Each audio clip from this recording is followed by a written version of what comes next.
Hey folks, Tampa Tropical Cowboy up here in southern Ohio, actually in Wellston, Ohio. We're at the Haslett Mansion, which has been restored. It was built in the early 1900s. A lot of history here, a lot of history about Wellston, Ohio. So folks, we're going to be on a guided tour today by the daughter of the man who restored this building. And the man who bought it and restored it is Mr. Don Morgan, who coincidentally happens to be a graduate from the same high school that I'm from, only a year behind me. So her sister graduated with me. So it's about 2 o'clock in the afternoon, December the 21st, 2024.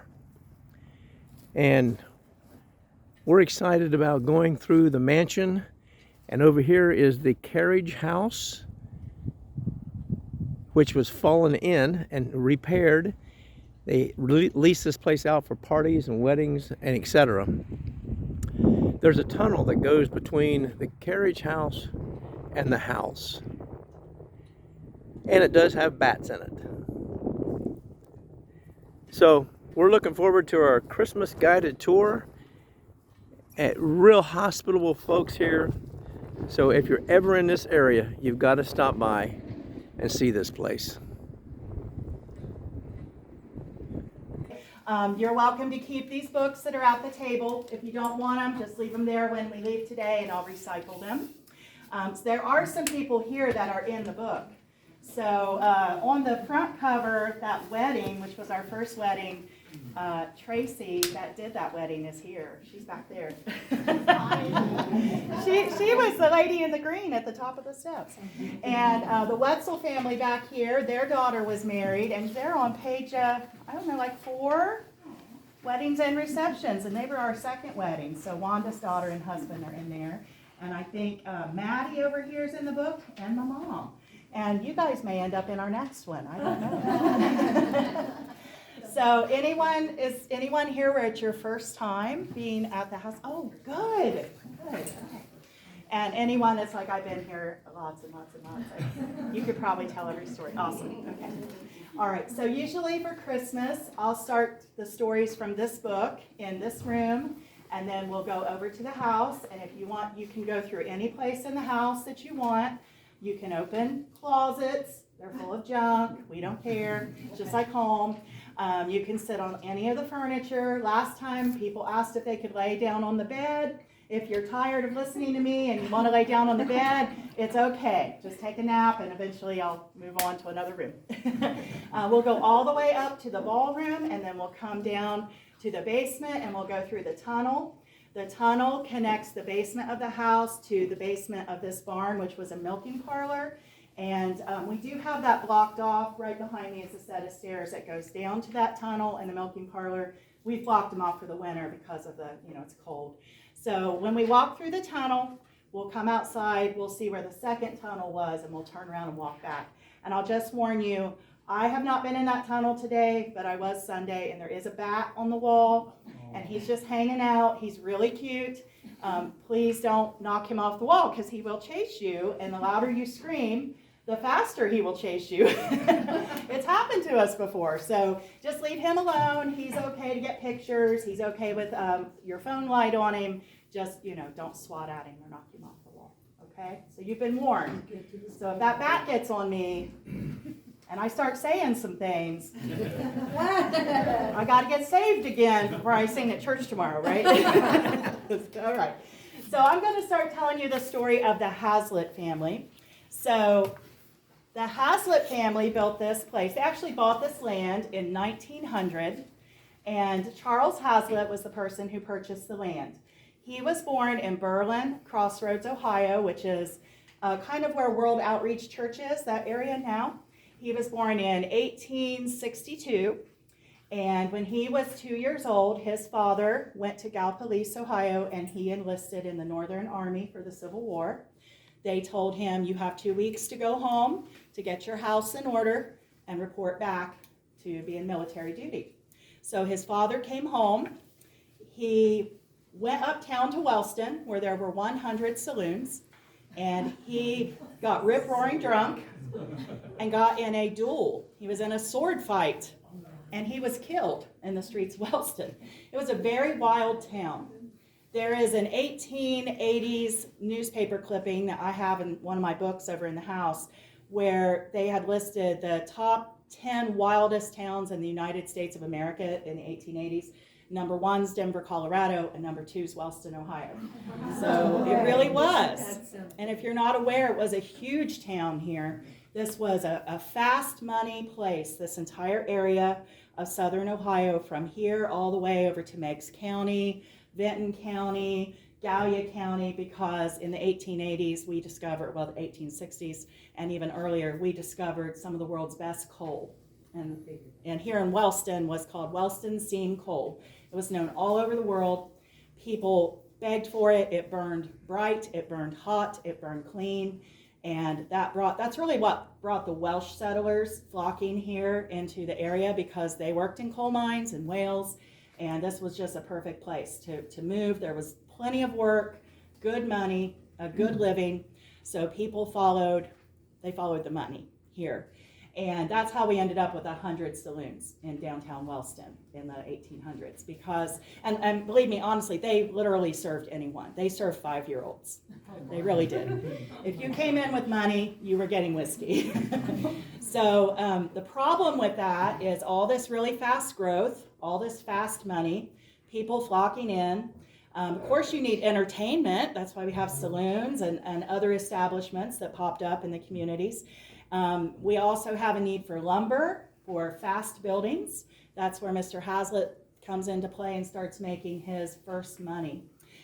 We also have a real lack of law enforcement. So that is a major problem here, especially in Wellston. And that's why people are having sword fights in 1864 in the streets. And that's how his father died. So after his father died, the family had land out on 327 at a place called Washington Township. There's still a Washington Township school there. You may have driven by it, and that's near where the Hasletts lived. Their family had originally come from Ireland in the 1800s.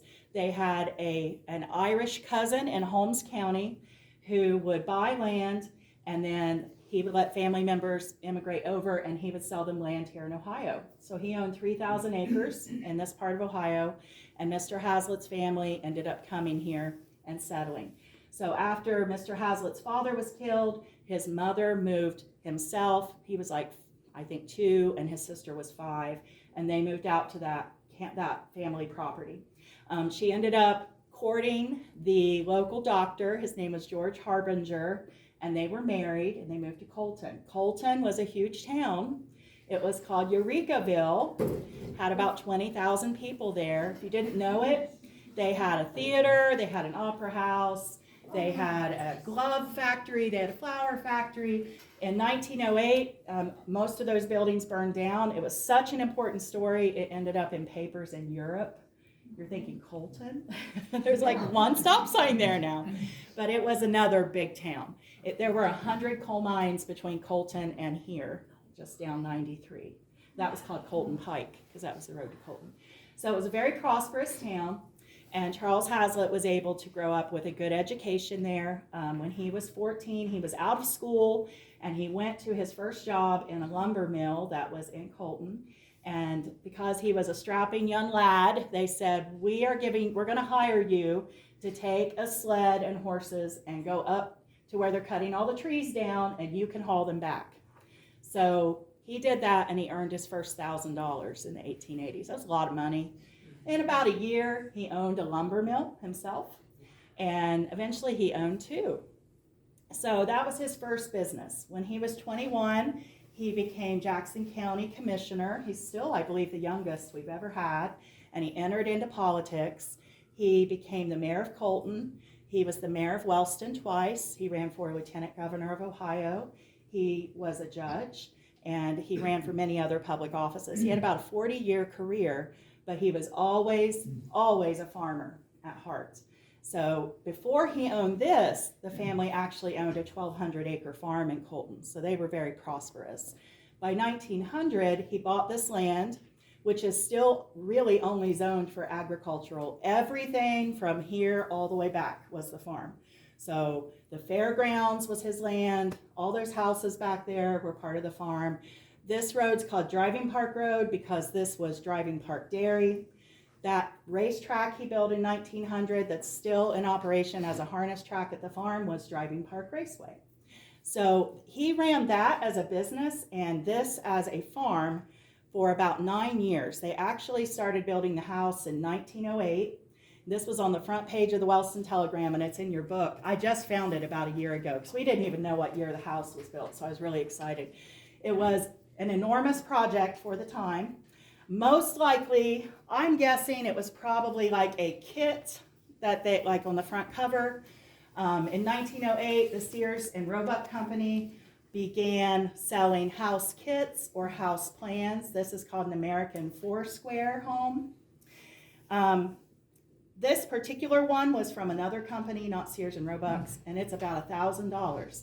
This house, barn, and tunnel cost $8,000. So that was enough. That was a big enough expense in 1908. It ended up on the front page of the newspaper. So today, to rebuild it is about $3 million. So you can imagine the cash that Charles Haslett had, that he was able to build that, and he didn't owe any payments on it. So at some point in the 1880s, he wrote an autobiography in the newspaper when he was running for a public office, and he said in the 1880s he went out west for 2 years and he made a fortune. The family doesn't know what he did. No one knows what he did. I don't know what he did, but he came back with a lot of money and he bought this place, this land, and started building all this. So he must have done something. I don't know, it's fishy since we can't find out what it is. But it was productive. So he ran this as a farm and as a racetrack for about 9 years, and the week of Christmas, 1909, they moved into the house. And the family owned the house until near the end of 1944, when his daughter Toulon, who had inherited it, she sold it in a public auction because we were in the middle of World War II. They just could not find people to do the work here, and she lived in Columbus. And she actually came down every weekend with her family, and they raised peppers here, and they sold them to all the Big Bear stores. But she said, I just can't keep up on it anymore. So it went into the Wright family. If you guys know Mark Simmons, Kathy Wright Simmons, that used to own the Honda shop, it was her grandmother's. And they kept it as Driving Park Dairy until 1968. And then after that, it sold to the Haggerty family, Joe and Bessie Haggerty. She had watched them build this house when she was a little girl in 1908, walking to school in Chillicothe Pike. And she said, I'm going to live there someday. And her husband bought it for her. And they lived here until she passed away. Then it became a rental, and then it sat empty for about 12 years until my mom, over here, my mom had always seen this house when she was a little girl, and she said, I'm going to own that house someday. And she's married to like the most wonderful husband in the world, Don Morgan. So she bought the house and then told him she bought it. And then she gave it to him. Come on in, find a seat. Yeah, you just come on in. So I had actually seen it on Facebook. Someone had bought it like in a sheriff's sale, and then they realized this is in really bad shape and we can't do the work. And so they put it on Facebook, and I took a picture of it and sent it to my mom. And I think her message back to me was, I will have it. And she did. So, you know, another neat story of someone who watched this house their whole life and really wanted it and ended up with it. And so my parents have restored it. So kind of back to the Haslett family, and then I'll talk to you about my parents restoring it. You guys come in and find a seat. Back to the Haslett family. Let's start there. So Mr. Haslett, he was living here. They had 4 daughters, but when they built this place, one was already married. Their youngest was 12, and I think they went up to about 16 when they moved in here. So, of course, he was the mayor of Wellston at the time, and this was a very underdeveloped area of the town. So he purposely chose this because the land was good, it was cheap, and it was a way to expand some of his personal land holdings a little further out this way. Because he did own a lot of homes over like on Michigan Avenue and that area. So, yeah. So he lived out here until 1939. The family has a lot of neat stories, so I always take people on the front porch, and I will draw your your attention back to the wedding picture here.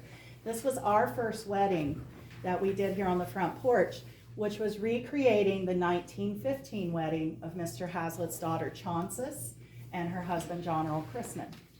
And Wanda's daughter also recreated that like 2 years ago, I think.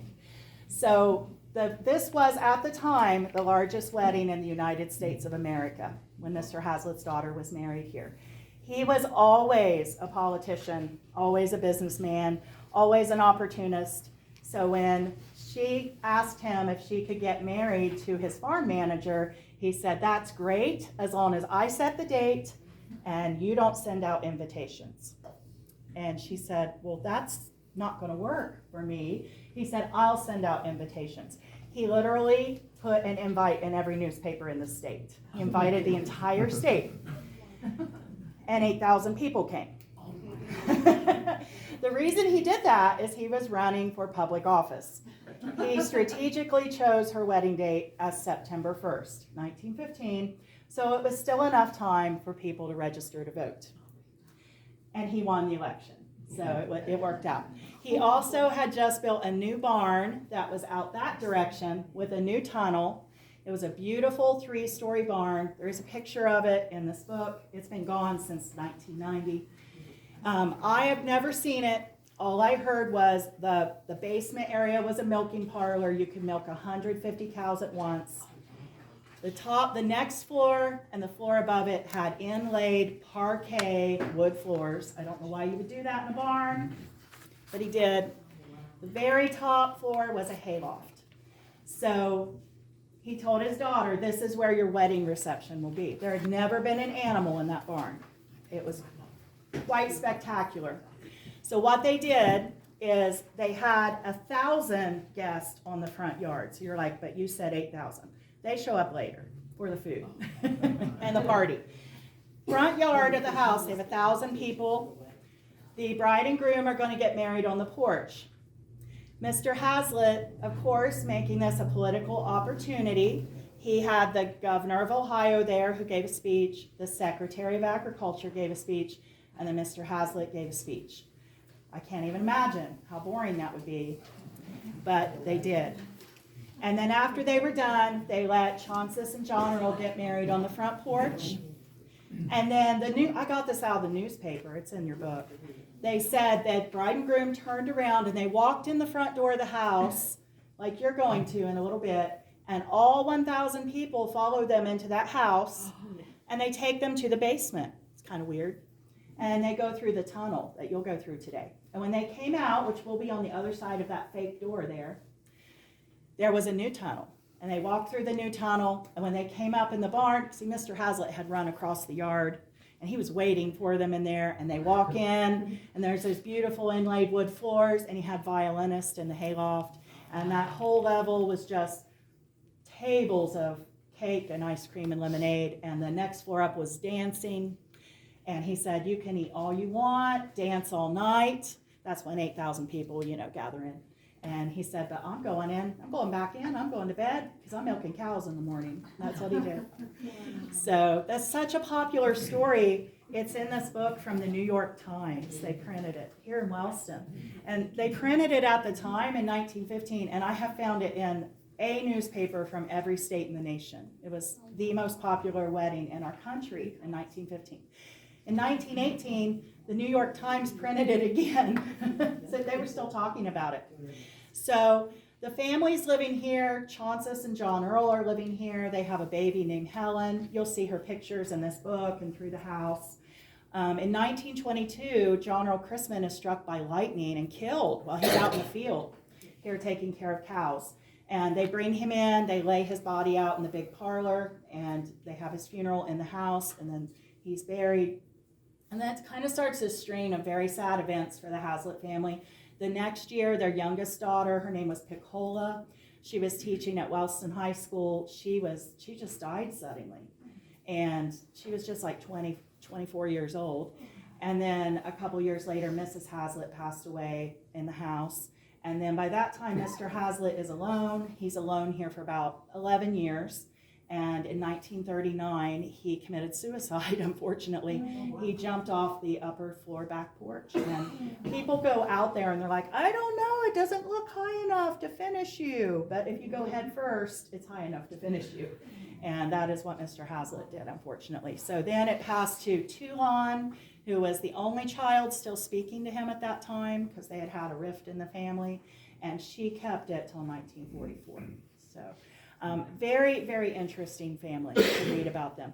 I had never heard their name. We had no idea who owned this place. When Dad bought this, it was a shell.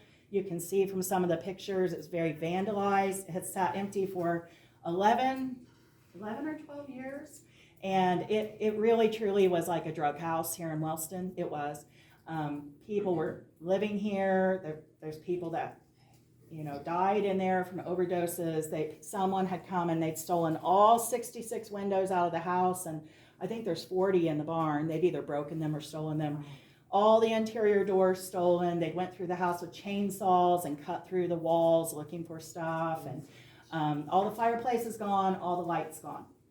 So when my mom purchased it and then gave it to Dad to work on, we're like, he went in, because my dad's a contractor, and he's like, oh, I can see what it's going to be. And we're like, it looks like it needs a match thrown in it. It's really gross. There's like 20 or 30 mattresses everywhere, and raccoon droppings and needles from people doing drugs, and people like just going to the bathroom on the floor, and you're like, this is disgusting. And my dad's like, no, we're gonna bring it back. So they did that. I think you bought it in 2019. Am I right, Mom? I think that was it. And so we know COVID happened after that. So my dad's jobs for his construction company got set back for about a year. And he said, well, I don't want my guys to not have anything to do, so I'll just bring them up to the house. So for about a year and a half, they worked on the house. So the biggest thing was the former people who had lived here they did not throw their trash away. They filled the tunnel with trash, and then they sealed both sides of the tunnel. A tunnel's almost 200 feet long. It's 8 feet tall. You can imagine. That's a lot of trash. The downstairs of this barn was completely full of trash, and it has a ceiling as tall as this. The silo behind me was full of trash, and out this back door was a 10-foot dump of trash. So we could not walk out of the tunnel at all because the trash was, above our heads. So the first year, they were mostly taking trash out. Surprisingly, the woodwork in the house was not destroyed. It's original. There's just a couple paint spots, and it came off. We went through the house, like as Dad would take wood off to refinish it, we found a couple original lumber tags still tacked on them. There's a picture in your book. They're from Washington Courthouse. That company's still open there, and they do mail order custom stairs, trim, and doors. So it's kind of neat that they're still open. So I know that Mr. Haslett, I kind of go back to this kit picture.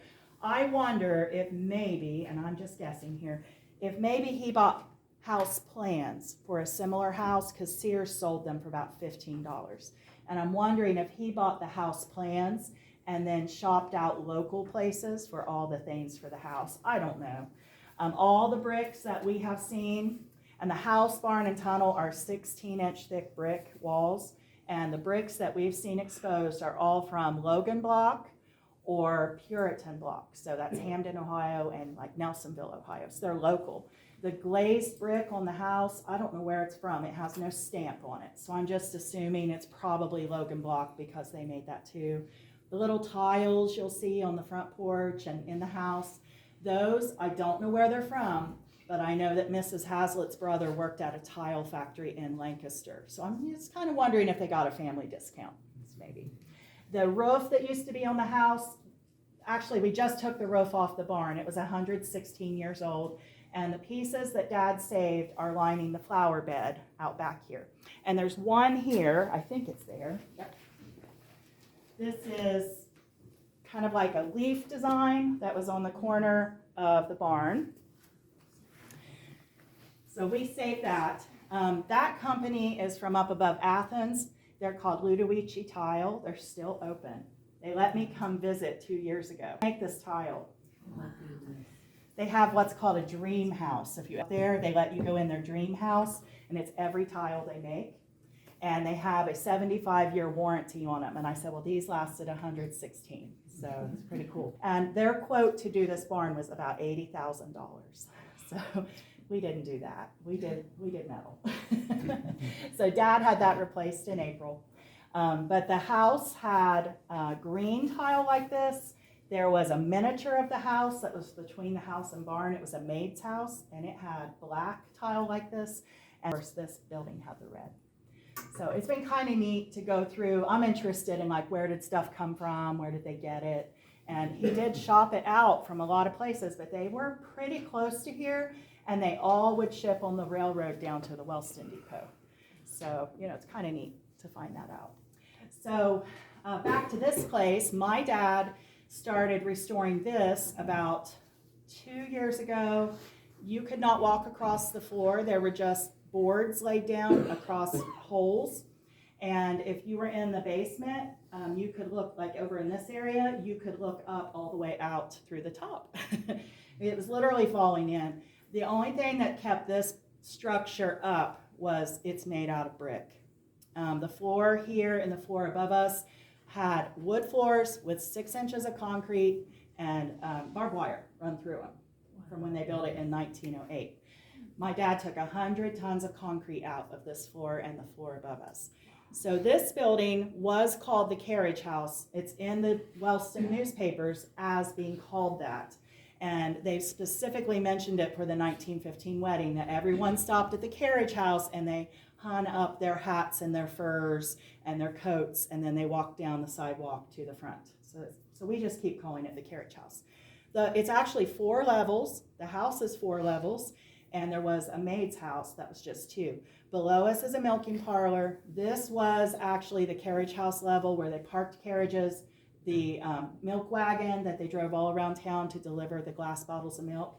And this is a fake door. It actually had a sliding barn door on it originally with a big concrete pad that went out, and they always parked their farm equipment there.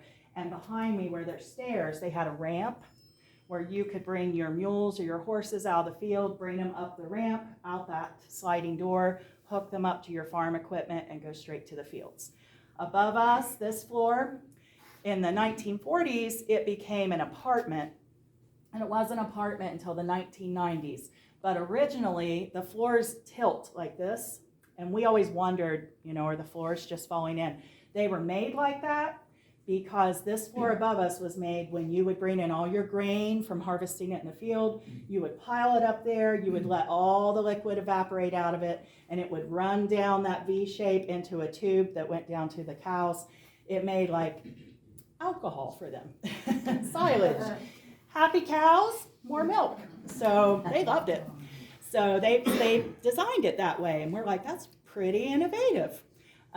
This is part of the original hay chute. It goes all the way up through every floor, and the very top floor of this building, you would have just piled loose hay, and over in the corner is a big hole, and you would put the hay in it, and it would go all the way down to the basement, and it would feed your cows. So it was just, you know, it was a working farm. Pretty cool. The house has 4 floors. What we call the basement, it was actually ground level when they built the house. They built the tunnel above ground, and then they backfilled this entire lot and covered the tunnel. There's a couple reasons. It was easier, for one thing, but it makes the house look like it's up on a hill. So they made that so it would look grand. So you have the basement, you have the main floor, you have the bedroom level, and then you have the ballroom. So that's what it comprises of. You guys have any questions before we go in the house? No? What time's dinner?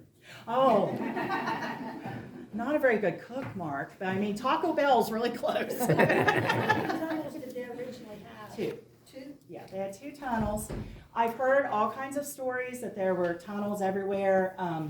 I have only seen evidence for 2. The second tunnel goes through that hillside, and they collapsed it in the 1990s. The owners did at the time. Kind of a couple reasons. They also tore down the barn. They left the silo up on that barn even after the barn fell in. It was wooden, so it didn't last like this. But Kathy Wright Simmons, who her grandmother owned this place, told me when she was a kid, they would dare each other to climb to the top of the silo and walk around the edge and run and see who could have the fastest time. And then, you know, she's like, we could have died. And I was like, yeah, but when you're a kid, you don't think about that. So the owners in the 90s, they're like, this is dangerous, and they tore it down. And they could not keep people out of the tunnel. That's part of the reason we do tours is, and I will say, when my parents bought this place, and I mean, someday they're probably going to sell it. Their only plan was, we're going to flip it and sell it. You know, it was cheap. It was stuff my dad could do with his company. He has all the equipment. He has the knowledge. And people, like every time my dad's truck was here, people stopped and they're like, can you give us a tour? And he's like, okay. And he's like, I've given like 25 tours in the last 3 days. And I'm like, yeah. And so that's why we started our Facebook page, to just document what we were doing. And my dad, he's like, they're not going to care about that. And I said, I think they might, because it's kind of cool. And now he's like, I just can't believe people like this place. And he's like, I don't know if we can get rid of it now, because he kind of is in love with it now. He loves it. But yeah, so a story I usually tell people is the first few months they were working on it. Of course, we don't live here, so we maintain the house. We come up and we rent it for parties and weddings and stuff. But you know, it sits on its own. Of course, we have people who watch it around here, but the first few months, people would break in through the tunnel and they would steal tools because they knew there was stuff here. And it's really disheartening to come in and realize someone's broken in and taken your stuff. So the last time that I am aware of, someone broke in and stole tools, and then my dad was up here, and it was a woman, and she came back and knocked on the door, and she apologized, and she said, I brought your tools back. And she said, I stole them. And she said, she actually didn't realize who my mother was, because my mom ran a group home for mentally disabled adults for years, and one of her family members was in that home. And she said, I didn't know who your wife was. She took care of my sister. And she said, I brought it all back. No one will ever steal from you again. And they haven't. So my dad's reaction to that is, he said, well, thank you for bringing it back. And he goes, would you like a tour of the house? And she said, well, I've already been in it. And he said, yes, but you haven't had a tour. So he gave her a tour. And no one has taken anything since. But that kind of one of the reasons is when I talked Dad into doing tours, I said, it's really fascinating for people because they want to see that tunnel. People want to see the tunnel. So let's show them the tunnel. People want to be able to walk through what looks like a scary haunted house here in Wellston and look in the closets and maybe lay on the bed and then go down to the tunnel and say, I know the stories from that house. So that's why we just open it up and we share it. Because, you know, my dad's very proud to be from Wellston. I started telling this story and I got sidetracked. The reason Dad worked so hard to restore this building is he wanted to have his 50th high school graduation here. He graduated from Wellston in 1972, and he did it in 3 months to get this far so he could have his graduation, reunion here. He's very proud to be from Wellston. He's very proud to share this with Wellston. He never wants people to feel like you have to pay to come in and see this place. He said, I just want the community to enjoy it. So that's why we open it up a few times a year, and we say, just come and sit on the furniture and go through the tunnel and look in the closets, and it's your house today. So, yeah. Yes, sir. I was in 4-H in the early 60s, Yep. 65, and this was still a dairy. Yeah. I believe, at that time. Yeah, So young people that was the Wright family. that night. Yeah, when you're in the dining room today, there are, I think, 3 or 4 milk bottles, glass milk bottles from the 1960s when the Wright family had it. Yeah, and you'll have to look for one. There's one that looks kind of like dirty, like it's been filled with mud, because my mom's family had a dairy in Wellston called the C.W. Grant Dairy, and my mom and dad bought it a few years ago, and they were going to sell the land, and my dad was cleaning out a shed on that farm across town, and it had a dirt floor, and he felt something in the dirt, and he dug it up, and it was a bottle from here. It was so funny. It's like, wow, because, you know, they ended up owning both dairies. But this dairy was the largest in Wellston at the time for a long time, but it wasn't the only dairy. But a lot of farmers would bring their milk here and they would sell it to the Haslett or the Wrights at the time. And they would bottle it and distribute it for them. So I don't know if that's how they got the bottle, but it was just kind of neat. Kind of just another story. Yeah. Bob Urban is working on another book, and know. there'll be several pictures of all different milk bottles from all the Yes. different places. So. Yes, Bob's been working with my mom. Well, not Bob directly. Who is the lady? I can't remember her name. There's a lady helping Bob on some of that, and she's been working with my mom on some of that, but yeah. So lots and lots of history in our community with dairies. Are there any ghost stories? There are. I mean, why, offend anyone if I tell ghost stories? Wait till after we go through. Yeah, tell us as we're going through. Okay. Yeah, there's a few ghost stories. Yeah, I can tell them to you in there. I know a few. Melissa, maybe you should mention about the racetrack, how, you know. Oh, I forgot to tell that. So the racetrack, Driving Park Raceway, which is still at the fairgrounds, was built in 1900 by Mr. Haslett. I believe he didn't sell it. He gave it to Jackson County around 1911 after the family had moved here. And again, he was a bit of an opportunist. He was the president of the Jackson County Agricultural Society. And Jackson did not have a permanent fairgrounds. Up until the time he gave them the land here, you would just have a fair whenever people decided they could do it. And usually it was on South Street in Jackson where Jobs and Family Services is now in the old Holzer Clinic building. And anyone could roll in and just set up a fair. So Jackson was expanding their city out that way with very nice homes, and they said, we just don't want the riffraff of the fair out on South Street. And so they kind of, strongly encouraged them to not come back. So Mr. Haslett said, well, I'm the president of the Agricultural Society, and I'll just give you land on my farm, and we'll have a permanent fair. And I will give you an entertainment piece. I'm going to give you my racetrack. And now you'll have people wanting to come to Wellston instead of Jackson. And that's what he did. So, yay, Mr. Haslett. So, this house, I was a 4-H kid too. This house, we would have no fair without Mr. Haslett in this place. And the first few years of the fair, his granddaughter told me he would allow kids that had animals and could not travel back and forth. He would let them stay the night in the ballroom of the house. It became fair camp that week. Wow.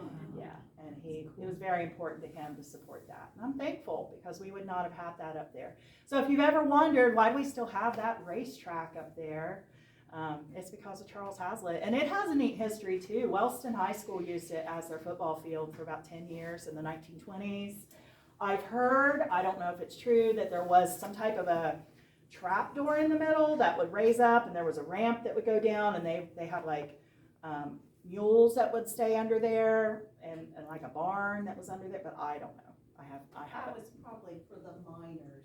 Yeah. They used mules for bringing out the coal. And it would be a good temperature because the horses would work a lot through the day, overheated. So the homes that were built back through here, I believe, started being built in the late 1940s after the Haslett family sold it, and it started being parceled out. So, yeah. Anyone else? It is interesting. It is. What was the original acreage? 800 acres. 800. It was a very large farm. It was the largest Jersey cow dairy farm in the state of Ohio in 1913 until about 1917.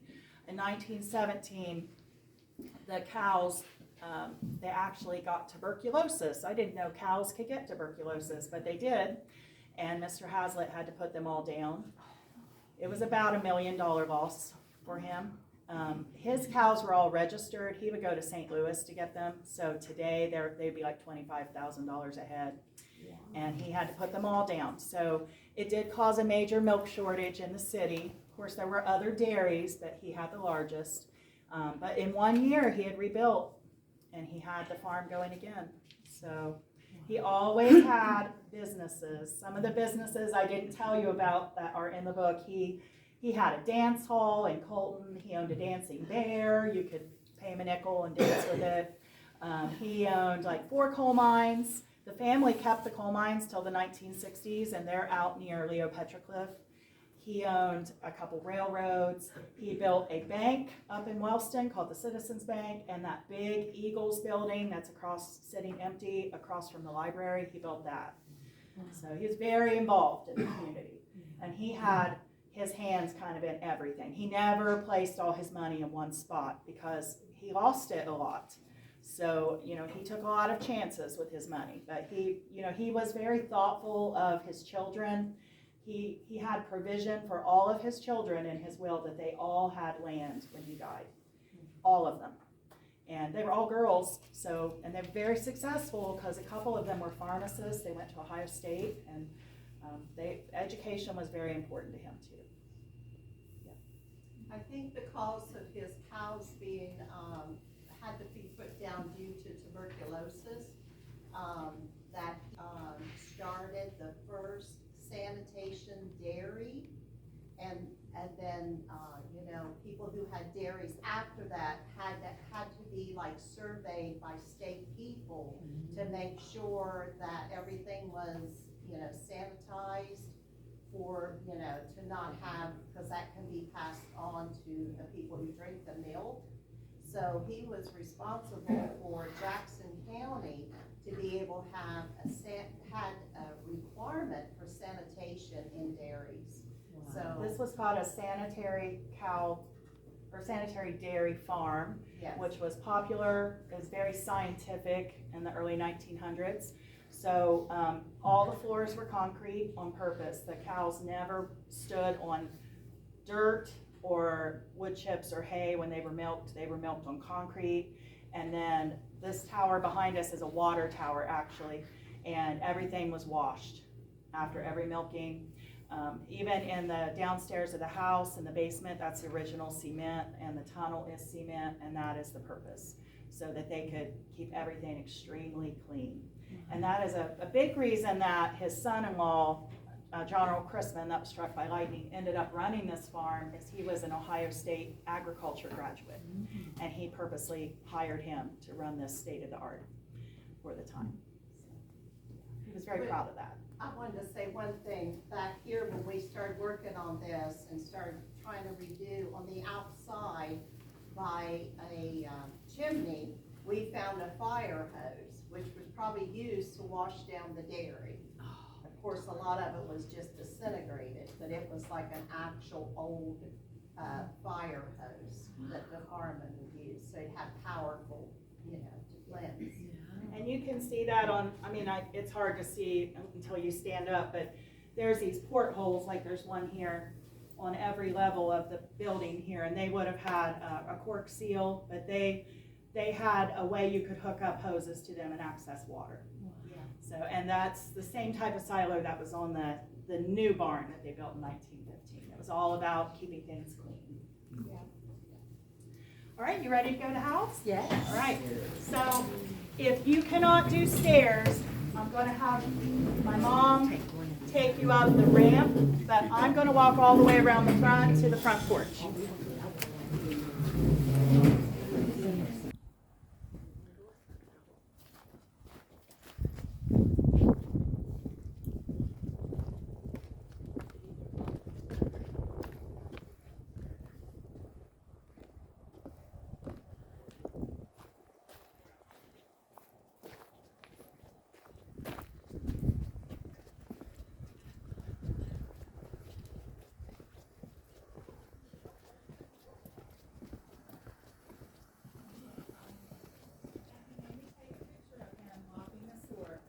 He said, I can now walk the house so that there's no windows.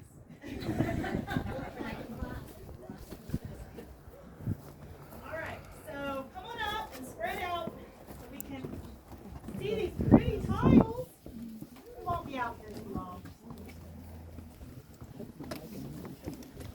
Come on up, just spread out. Okay.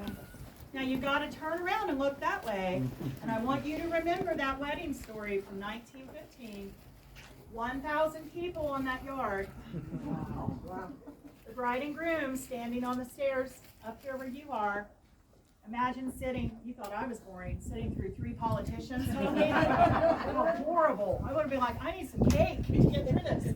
So, very famous one. That gravel road back there was actually the Wellston Jackson Belt Railroad. If you are in Jackson, on I think it's Broadway Street, across from Star Recycling, they have that little village with the depot and stuff. There's a sign on it that says Wellston Jackson Belt. This was the place to come. We had our own amusement park, Lake Gilman. If you didn't know, on that island was a casino with a dance hall, a roller skating rink, a bowling alley. On top was a gas-powered carousel with wooden horses and a gas-powered Ferris wheel. You only get to Lake Elma by the Wellston Jackson Belt. It's a train. It went around the whole thing. People came here because Wellston had 6 department stores. We had a opera house, 2 theaters, lots of things to do here. So you could buy a ticket to come here and shop all day. The first weekend that Lake Elma opened, I believe 1905, they had like 12,000 people. It was a big deal. So we're going to go in a little bit. When Dad bought this place, you probably already heard me say, there was 1.5 doors left on this place. No windows. They used to be stained glass. They were beautiful. They were all stolen. This is not the original front door. The original front door someone had set on fire to try to burn the house down. That's not very smart. When it's 16-inch thick brick, it's not going to burn unless you throw it inside, but they didn't think that far. So it melted the front door. There's still smoke residue above the top. And the back door was only half of a door there. So I'm just going to tell you, all kinds of people have come through the house. My daughter came up when it was abandoned, went through it. She went, it's beautiful. You know, I would have, you know. So my dad bought this door off Facebook Marketplace, and it was the first thing he put on the house. He made me take a picture of him locking the door. He said, I can now lock the house. I said, there's still not a door on the back, and there's no windows. He's like, yes, but I have a key. So come on in.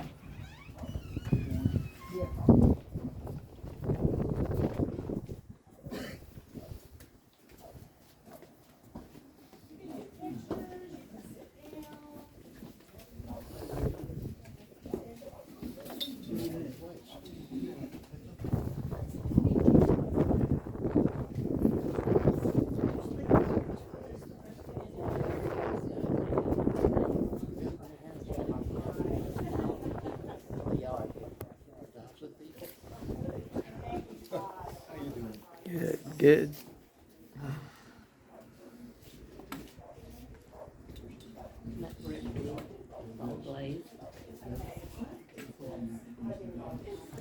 Now, where the truck driving school is at over there, that used to be the dairy.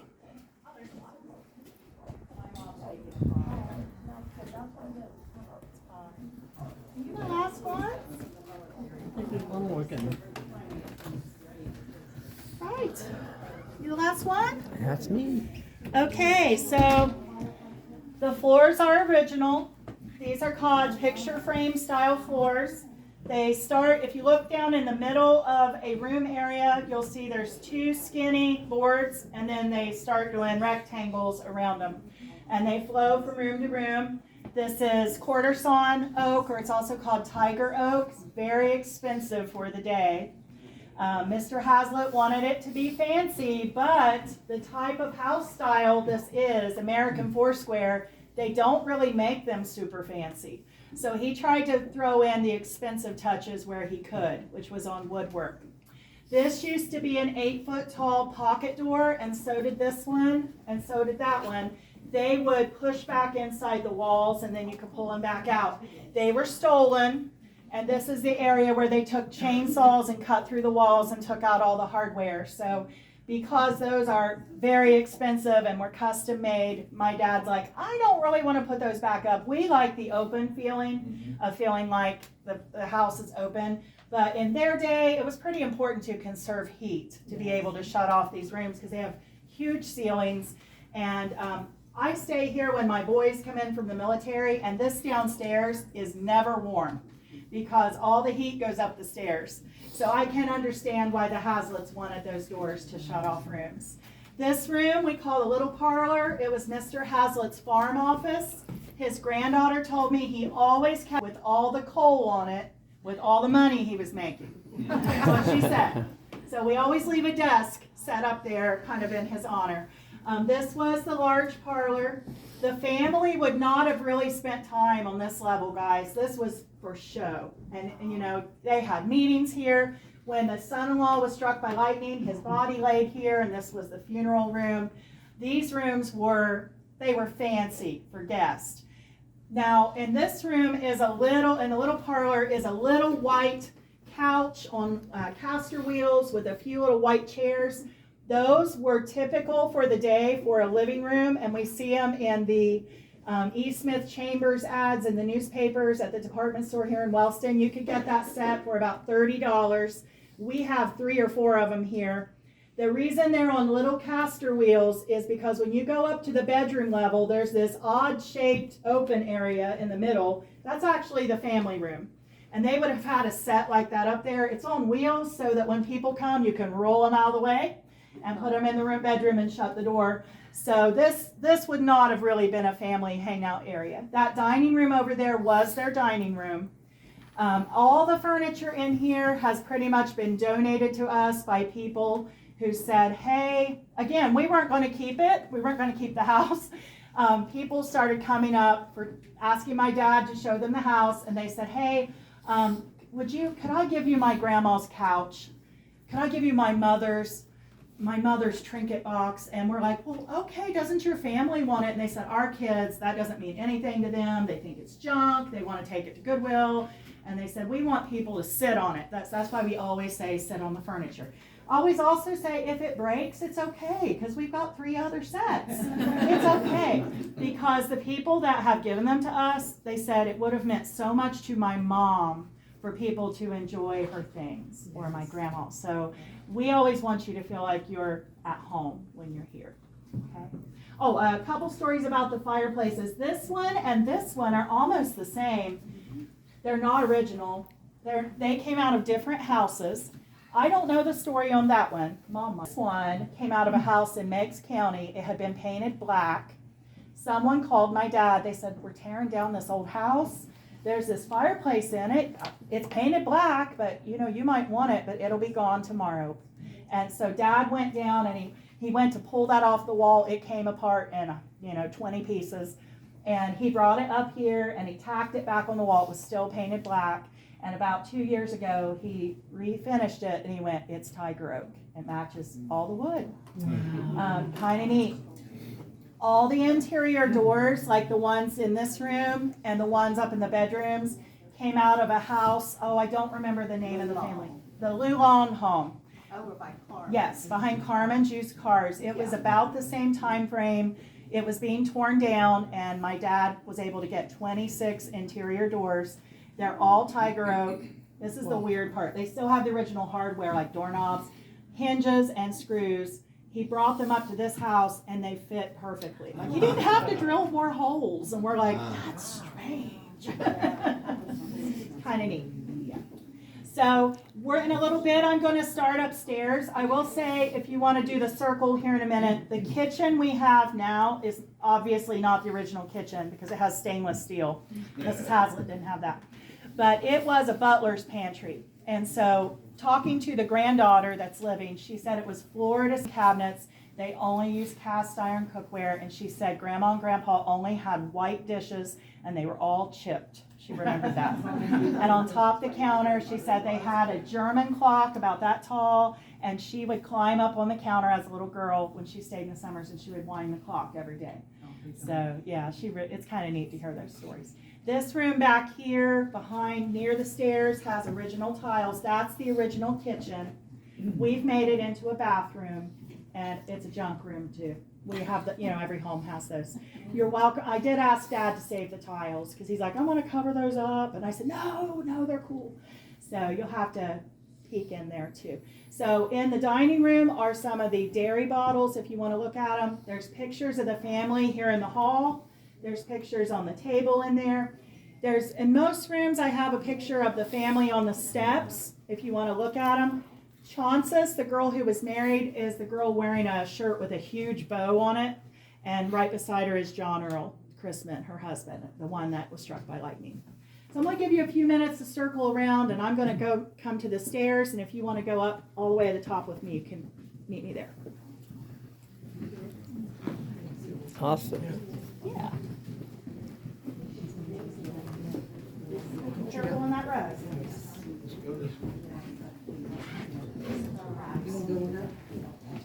Jason.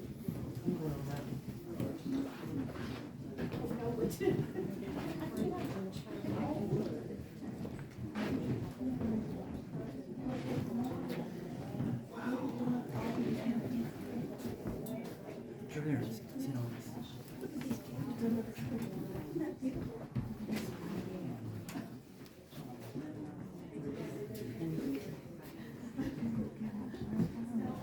Excuse me.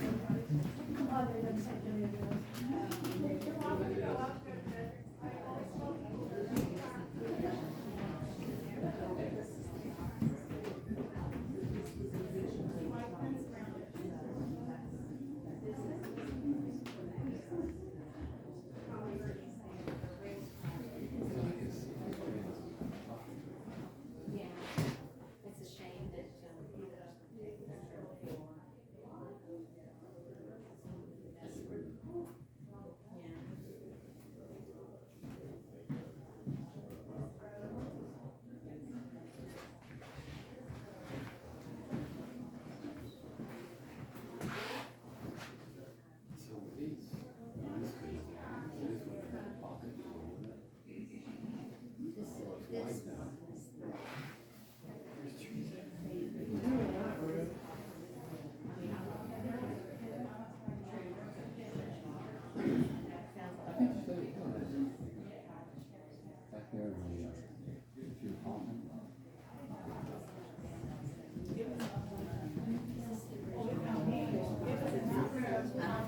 I know, it's amazing.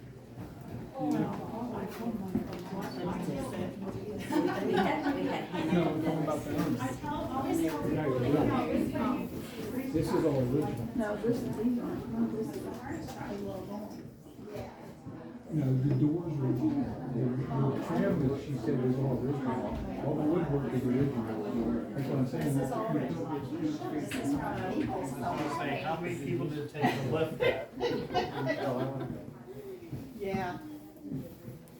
I just fell in love with it when I seen it. I've never seen a painted cast fireplace I haven't before. either. Actually, I've never seen it cast on. But it's pretty fragile, some of the paint.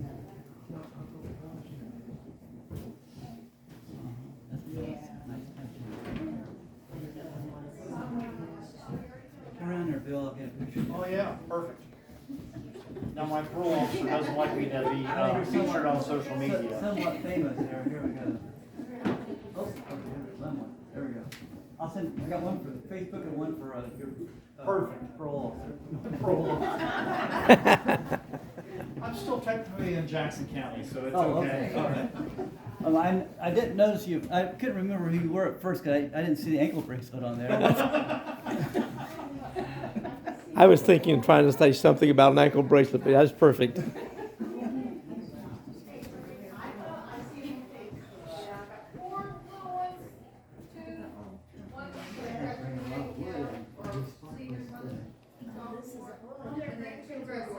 No, but on that, the burn,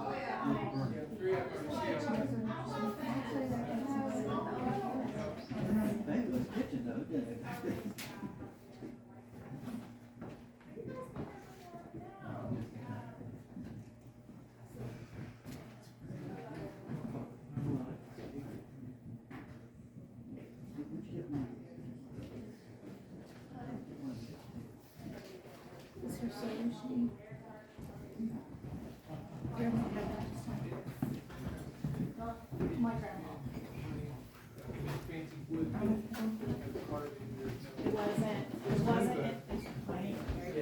It was not the style for that type of home, the second one. Yeah. I didn't realize that because I made the mistake the first year I was doing tours, I called this a Victorian, and someone's like, it's not a Victorian, it's an American Foursquare, and I was like, oh, and so I started reading on it. This style of home is usually 4 rooms, they're very plain, not ordained. So just doing this touch is fancy, but it is plain. Yeah, yeah. Because we lived over on, First in New Jersey. I remember, I was there one time. Yours was Yeah.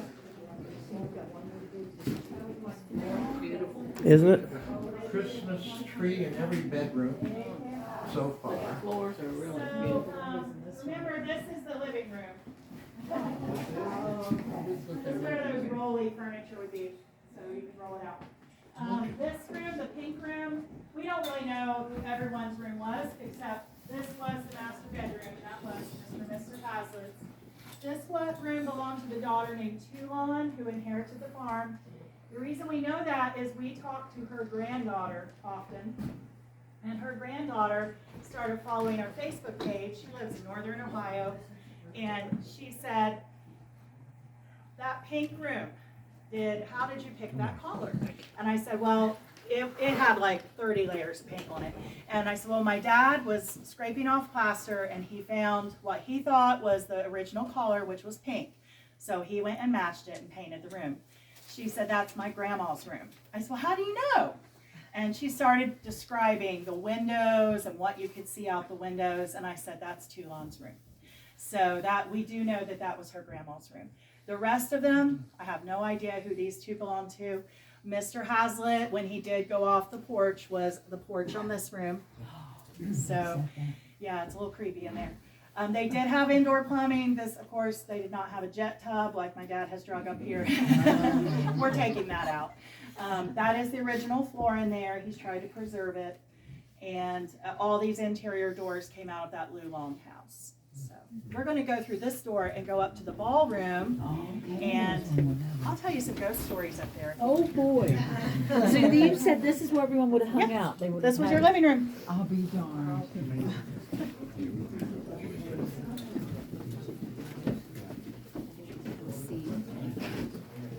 We're going to get our steps in today.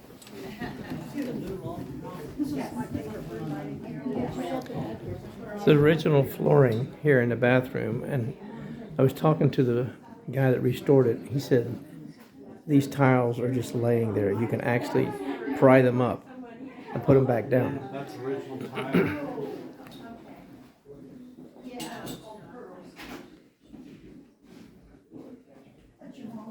That's what I was Well, you could on the way back. I mean, he's made you mad today. That's good. Did you see your room? Good, Liz.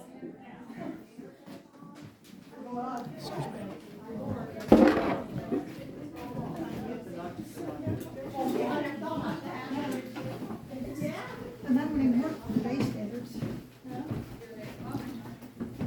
I'm going upstairs, ladies.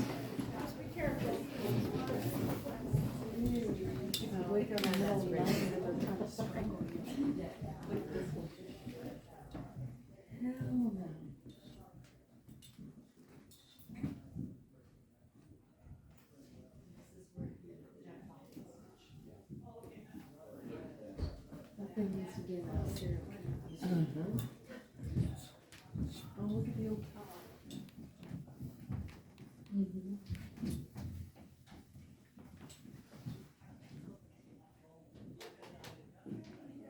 No money. No money. Look at this one. You like the pink room? What was that? Right here.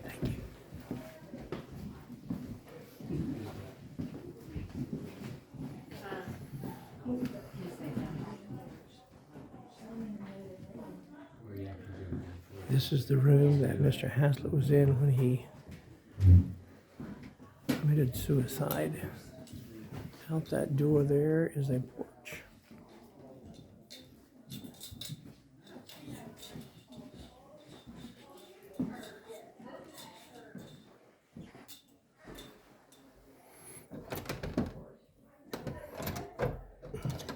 Well, they have it locked today. There's the porch that Mr. Haslett jumped off of and committed suicide.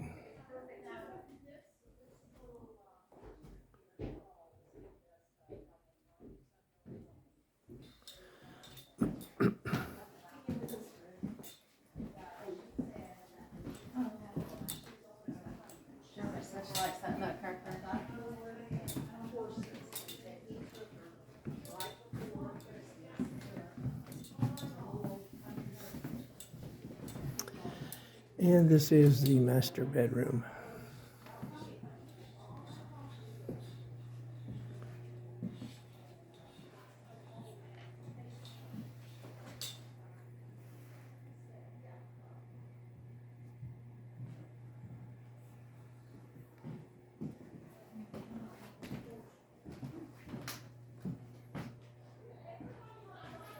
Talking to the gentleman that owns it yesterday, they're trying to figure out what this room here was for.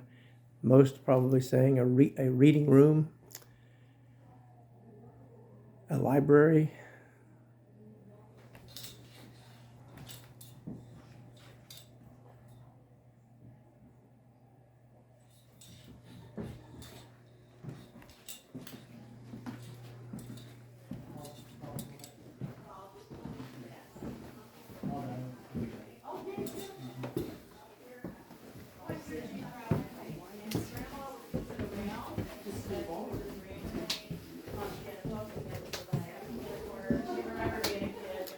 Now this extra wide stairway here, this is so people could get staged right here, and they could go up this wide steps together as a couple when they were introduced.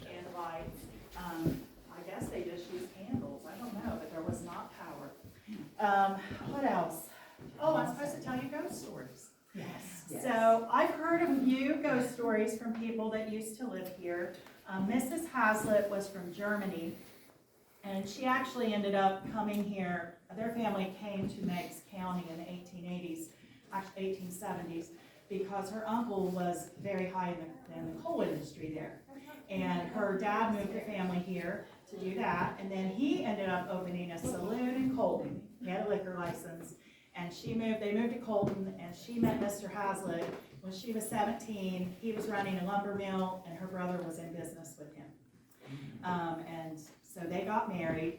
She often spoke German because that was their language at home. So over the years here, the downstairs little parlor has become a bedroom for elderly family members because these stairs are pretty tough to get up. And I've heard from about 3 different people that have lived here that their family member saw Mrs. Haslett, of course she was deceased, walk into the little parlor, and she would walk in every morning and she would go stand at the fireplace and she would speak in German to them. And they said she would turn around and she would say, "God bless you," and then she would be gone. So I've never experienced something like that here. My brother, John, who is a great guy, and he's a very believable guy, some of you in here know him. He was here painting this place before there was power, and he had left his Gatorade, and I asked him, this was Gatorade, right? Left his Gatorade in the dining room, and he comes down the stairs, and he said, "I was getting a drink, and I just turned around, and if I stopped you at the window to show you where the racetrack is, he saw a man standing there." And he said it really scared him because he called him a shadow of a man. And he said he was just a black shadow, there was no face, just a black shadow. And he said, I didn't really know what to do, so I just looked at him and I said, "Is there something you want?" And he said it just walked up the stairs. And I said, "Well, what'd you do?" He said, "I started praying in Jesus' name, and I left." Okay, so we've teased him about that. The Shadow Man story has come back to us a few times. There's chairs there, Mom. So a few months later, we had no furniture in the house at that time. We had the Jack's Air Court wanted to come up and do pictures here, and they wanted to get their pictures up here dancing.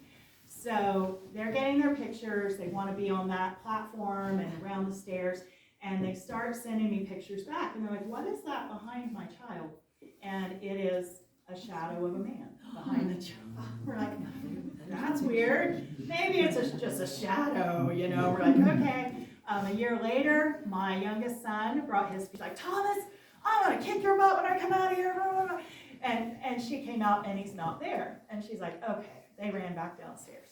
So she walked over to the yellow room and she said, "I went to turn around and she said, a shadow man standing in the doorway. And we're like, oh. And I was like, Bridget, you saw Shadow Man? And she's like looking at us, and she said, what is Shadow Man? So Thomas had to tell me. And so we're like, well, maybe it's nothing. So last Christmas, I saw Shadow Man. So I had a tour group coming up with 100 kids, okay? Which I was like, brace yourself. It's going to be like school. So just get in principal mode now, and it's going to be okay. So I knew they were coming, and I got here early, and I thought I'm going to go all the way through the house, start turning on Christmas trees. There's a lot of lights to plug in. And I start up the stairs, and I was at that landing where I had you stop, and I heard, hey, Melissa. And I was like, huh? You know? And I thought it was the person I was waiting on. His name's Mike. And I turned around, I'm like, hey, Mike.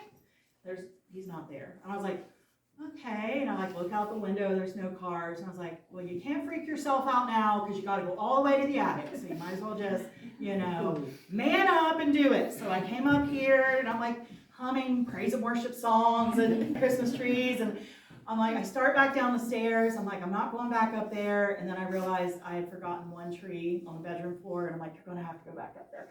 So I start up the stairs again, and I get to that landing, and I hear, hey, Melissa. I was like, oh my gosh. I'm like, Mike, please be Mike. And I look up, and there is that shadow man walking into that yellow room. And I was like, nope, I'm not doing this. I got 100 kids coming. You might as well just leave in Jesus' name, because I don't have time for you, in Jesus' name. And I was like, and I thought, well, I said, I'm coming up there now to turn that Christmas tree on, and you better not be there. So I went on up. So we do have this running story of Shadow Man that we've seen. I mean, if you see him today, cool. I mean, just tell him to go in Jesus' name. I tend to only believe in one spirit, and that's the Holy Spirit. So, but we have had stories like that. We've had weird stories of people seeing Mr. Haslett in the barn, seeing him walking between the house and barn. I did have a very strange dream about Mrs. Haslett when we first started all this research. We didn't even have a picture of the family when we bought the house. I didn't even know till Bob Irvin talked to me. He has one page in his Red Jackson County book about Charles Haslett. Until he showed me that, I had no idea. We didn't know who built the place or anything. So I was looking through the internet trying to find pictures, and Ancestry.com is a great place because a lot of people will post pictures and you can connect.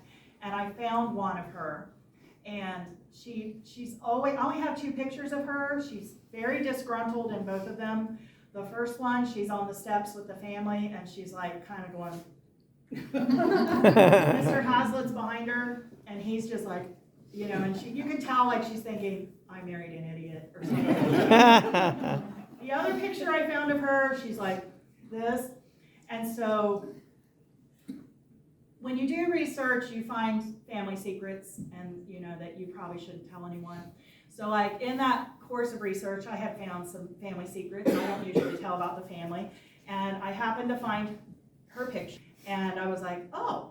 And I remember it because we were on vacation at a beach house, and my mom had rented this house, and they put me in the room with no AC, which was really sad. I don't like to sweat.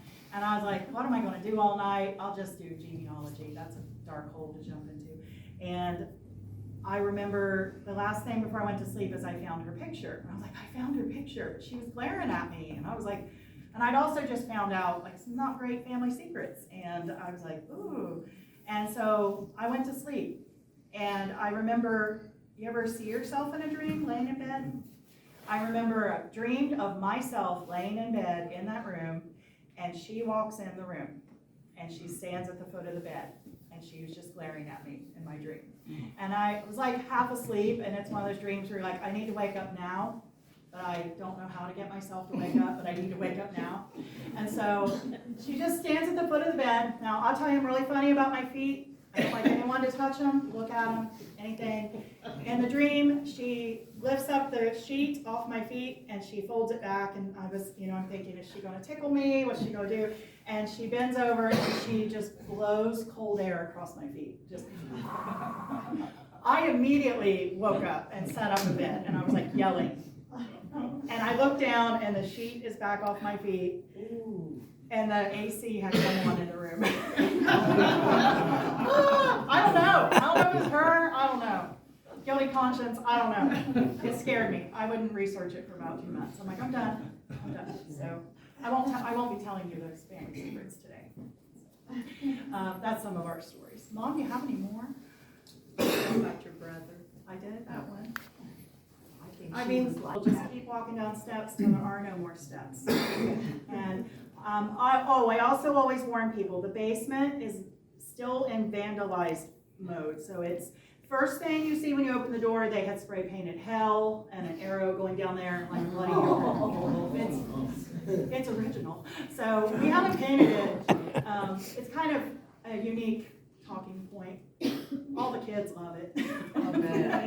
And in the tunnel, there's some pretty nasty language on the walls, so I apologize. So when I take you down to the tunnel or down to the basement, there is the first room on the right has the original electric box on the wall. If you'd like to look at that, I think it's kind of cool. I begged Dad not to take it off the wall. Down there is the original farm kitchen, the original bathroom. Where the electric box is was the food storage room, and then we're going to walk into a really big open room, and you're going to see the doors to the tunnel. We had a haunted house here last year, so it's still decorated. It's in theme, so I apologize. It's really weird. Make a great house. All right, you ready? I just Yeah. want to take a quick Oh, tour. one more thing. What is it? I just wanted to say that when she was telling you about the house, the main floor was for show. He had a lot of important people in there. Yeah. So you all know how family leaves a mess in the kitchen, right? When you're gonna get company. Very few times did they cook in their kitchen on the main floor. It was all done in the basement.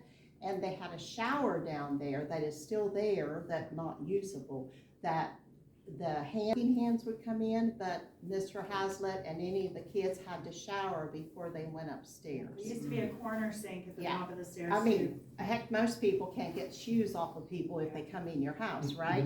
They had to take a shower and. Well, I mean, those floors, you can Yeah, imagine sterilized, cleaning yeah. those floors. Yeah. Cleaning those floors any day. And with they, people they just did all the bottling of milk down there, they did their meals down there, and if you like, Tulin had told her granddaughter, all her remember is we just worked, and with 115 cows, you said, you can imagine how much milk they would have to The do girls daily. did not enjoy growing up here. Yeah. Because they It worked a lot. dairy is hard work, but, that's, that was the way it was then, so.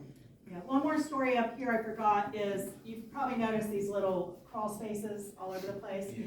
This one over here, when my dad bought the house, he crawled up in it.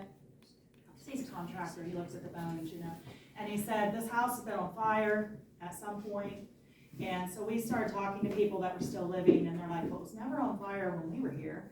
And I found a newspaper article, the Wellston Telegram in 1917, which was a rough year for this family, because that's the year like their cows died and everything, that this house was struck by lightning and caught on fire. And it was in the rafters there.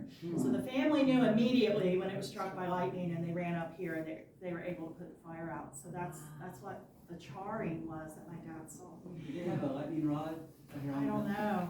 I think they did originally. Because I remember in All that the, house had lightning Yeah. rods and whole thing. there's a lot of lightning strikes in this particular land, so. They did. They did, but they just kept on going forward, Yeah, this is kind of a neat furniture story. This piece of this furniture set, someone that was on our Facebook page asked me if we would like to have that. And so my son and I loaded it up in my van a few years ago, and bless his heart, he carried it up all the stairs for me. He's a great kid. And we had a group come through here, and there was a lady that was about 85, and she said, where'd you get that furniture? And I said, well, someone gave it to me. And she said, I'm going to come back tomorrow. And she brought a picture of her grandparents, and it was their furniture set. Oh my goodness. The picture's probably on that Oh, yes. bench. Is it over there? Yeah. So this is her grandparents. Oh my goodness. It's Joseph and Winifred Jones from Oak Hill. I like stories like that. And she said, this is their set. And I said, oh, well, how do you know? And she said, well, I had that set until, and she said in 1960, my husband reupholstered it with this goldenrod collar. And she said, I knew it as soon as I saw it because my husband did it. And I said, oh, do you want it back? She said, no, we'd actually passed it on to family. And I'm really glad it's here. And she said, you can keep this picture and just tell that story. Oh, cool. I think it's kind of neat. Here, put that back. All right, we're going to start down to the basement. Be really careful.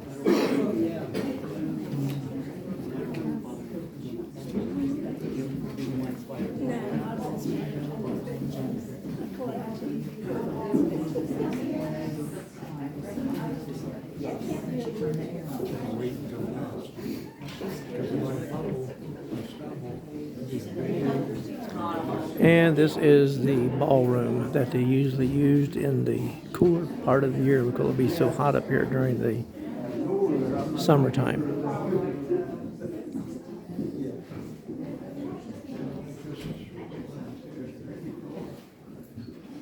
Last year we had 44. Yeah, they was labeled, I want to put up trees. I was like, yes, please do. And she had 44 trees, that was the barn and the house. Yeah. And this little area right over here by the window, I think there's 20. this is where the band of the day would play for the ballroom, which was mostly just stringed instruments. They'd be sitting here playing their violins and their bass, fiddles, whatever they play. But this is where the band would hang out. This is the bandstand. And you know where the bathroom was downstairs on the main floor? And it's like a hallway behind the kitchen. That All right, let's head downstairs. There's also one down to the basement. Okay, I'm just curious because it's so thick looking. I'm like, is the floors really that thick or what was it? So that makes My sense. husband can tell you, but I'm not sure, but it is a lot like a laundry. Okay. Yeah. I'm gonna try. We're probably gonna cover it on. Yeah.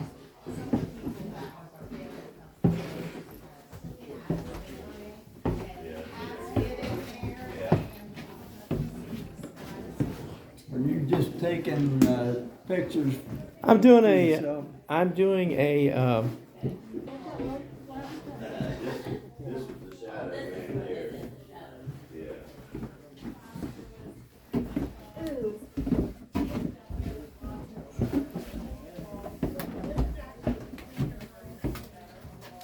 all right, now we're in the basement. This is the entrance to the tunnel. I'm always asked if it's part of the underground railroad. And built for a dairy barn. To get the milk from the milking parlor up to this room so they can bottle it. This was a factory down here, so that's the only purpose of it. Again, remember the wedding. You're walking the path of the 1,000 wedding guests down to the basement, through the tunnel. They would have come out and went through a second tunnel, up in the barn. And by the end of the night, so that was quite the party. No, that's a great question.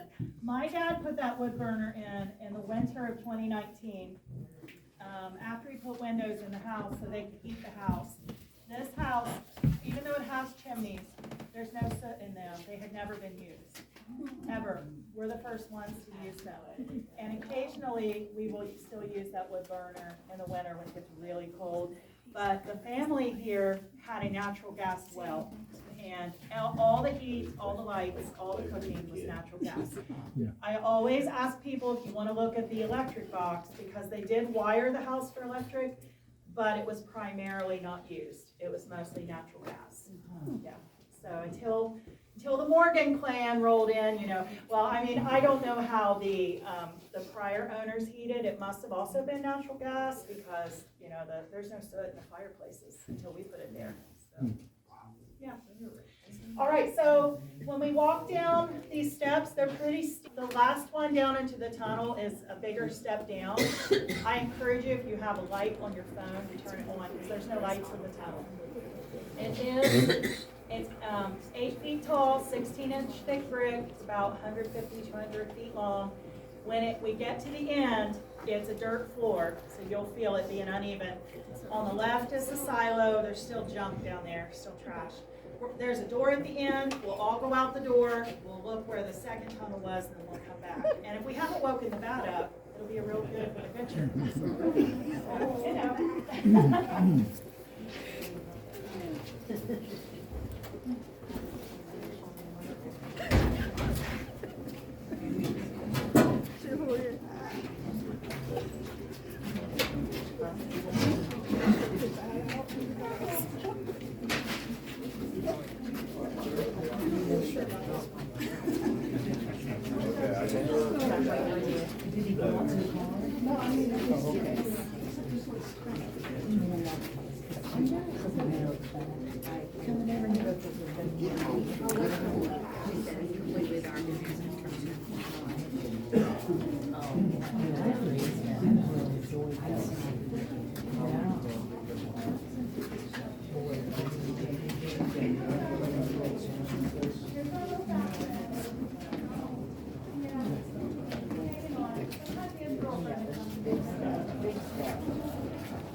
All right, we're in the tunnel.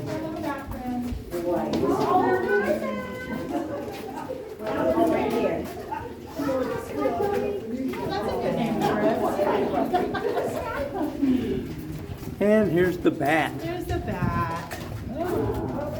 Sometimes he has a little girlfriend that comes and hangs out. Oh, She's not here good. today. Good. He's moving around a little bit.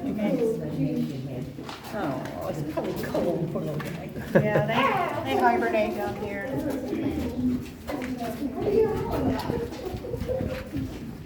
This is our bat. Oh, okay. I try to point him out so we don't accidentally run into him. That's a good idea. Yeah. Looks like a little mouse on the wall. Yeah, it does. You look great in your hair. There's gotta be more than one. Oh, yeah, he has a little girlfriend. The most I've ever seen is about 11 of them. This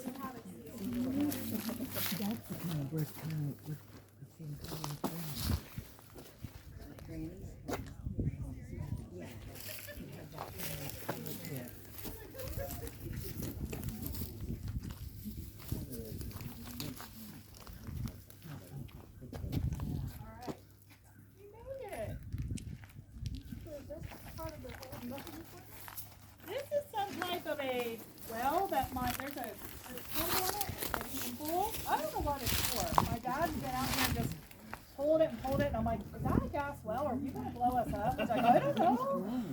I don't know what it is. It was something. So when the Hasletts had this is where the fake door is that I pointed out to you upstairs. It was a sliding door. There was always a concrete pad that went out over this. You were never in the weather like we are today. The whole purpose of this was you milked the cows in here, you came back up through the tunnel, and they bottled it. This hillside behind us, you can see bricks from the second tunnel. That second tunnel was about 300 feet long. It went back that way to the 3-story barn. That's where the wedding was. So if you came through, or the reception, if you came through at the wedding party, you came out and went through. So it's kind of neat. Can't remember if I told you everything. It'll probably come to me tonight while I'm asleep. So, anywho, you guys have any questions before we go back through? One thing that I remembered when you had taken me through was how you guys had that donation of all of the lights way before any of this. That always captivated me. I forgot that. So, I'm a school principal. I told you guys that, and probably 6 years ago now, I had a company contact me, and they said, we want to donate a pallet of lights to you for the school. And I'm like, okay. They said, it's coming on a semi. I'm like, okay. What are they? You just have to take them. I'm like, okay.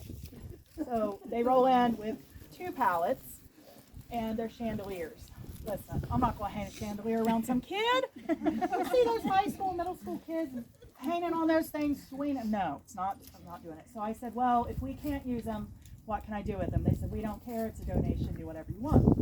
So I called my dad, I said, can you use these for churches you build or something? He's like, yes. He came and took them all. They sat in his barn, so he bought this place. And then he said, can I hang those chandeliers in the house?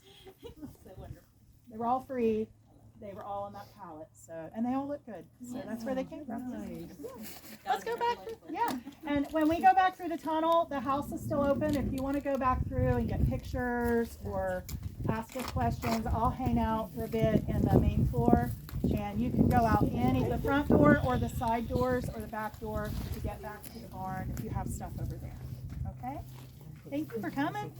Thank you. I enjoyed that. This was awesome. A lot of miracles. Yeah. It was cold. Now the porch that you see up there is the porch that Mr. Haslett jumped off of to commit suicide.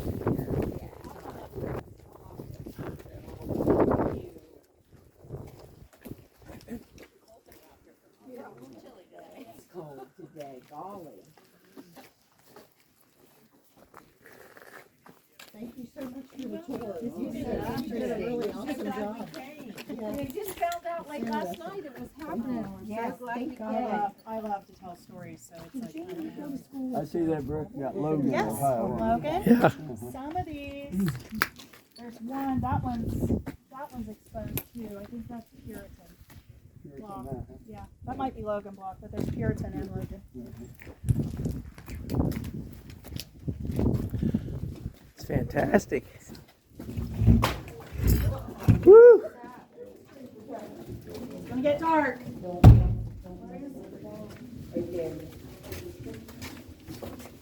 Don't knock that bat off the wall.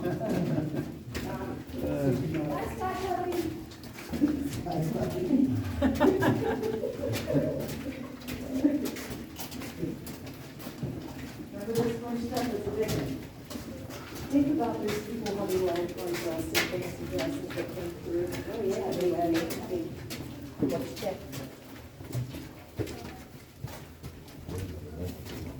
I don't know, you have to wait around till it comes through.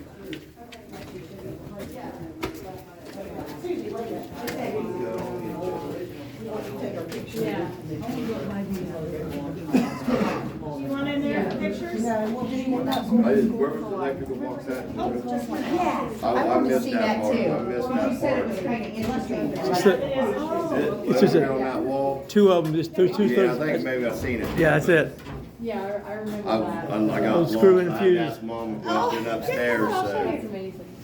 Okay. Well, tell him Mackenzie said hi. He'll remember. All right, nice seeing you.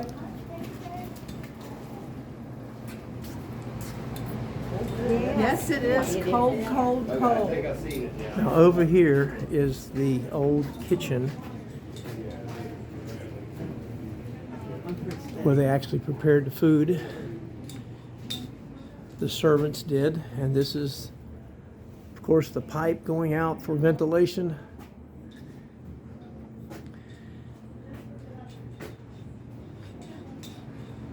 Incredible restore job and the time that they have done it in. Incredible. Plus working and running a company. Yeah, I'm pretty sure Wellston had electric before Jackson. Mark may know, you're a historian. There is I the think they did. original Wellston was fuse at box. one time a little more prosperous than Jackson. Oh, yeah, Until they were. things changed. But they did have, the city streets were lit in Wellston, I'm pretty sure, before they were in Jackson. They had a ton of bars, I know that. Probably where they had plaster. That's where. I've heard it nicknamed Little That's where Chicago Plaster's, years ago. wood strips They used to were call attached Wellston to the Little ceiling. Chicago. It's plaster and lath. It's like, can you see it there? Oh, yeah. Yes. She had a bike. Yeah. She had a bike. Well, that's- down that way. Yeah, South New Hampshire. Predates Original that. lattice and plaster walls. Yeah. She was the wheeler dealer. JD. Diane. Yeah, I remember her Diane. taking me and my Morgan. Diane Morgan, Me and yeah. my sister.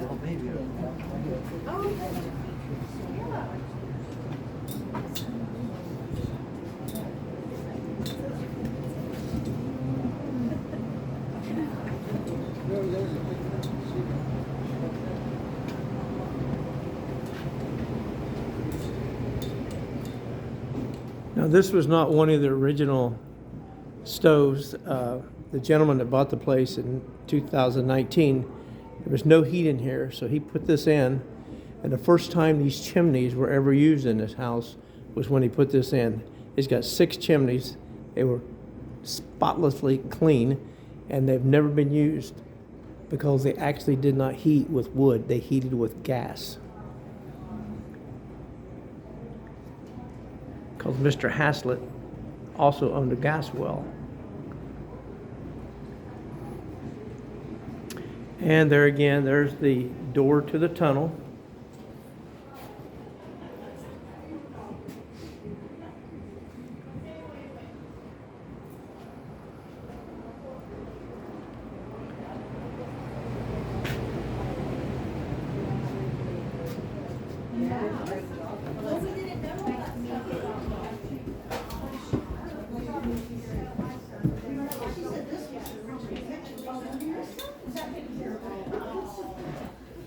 And here we are back into the mansion.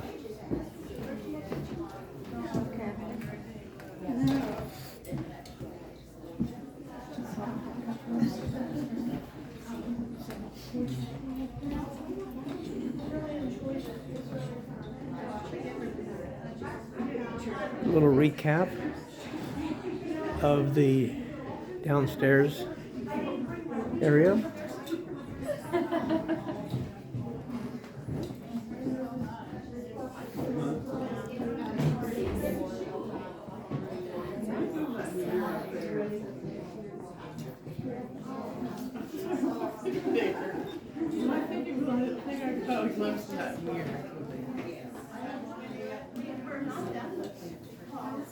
Oh, you're fine. How do we find you on YouTube? Tampa Tropical Cowboy. I live in Tampa. And it's no spaces between the words. It's just all together. Tampa Tropical Cowboy. Appreciate your subscription. We're trying to get it going and trying to get it the subscribers up.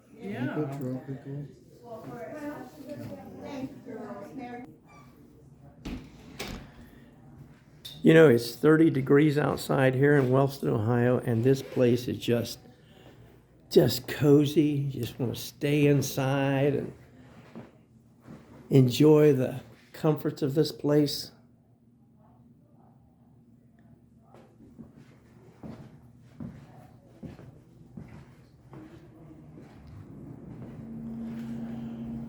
And there's that beautiful front door from the inside.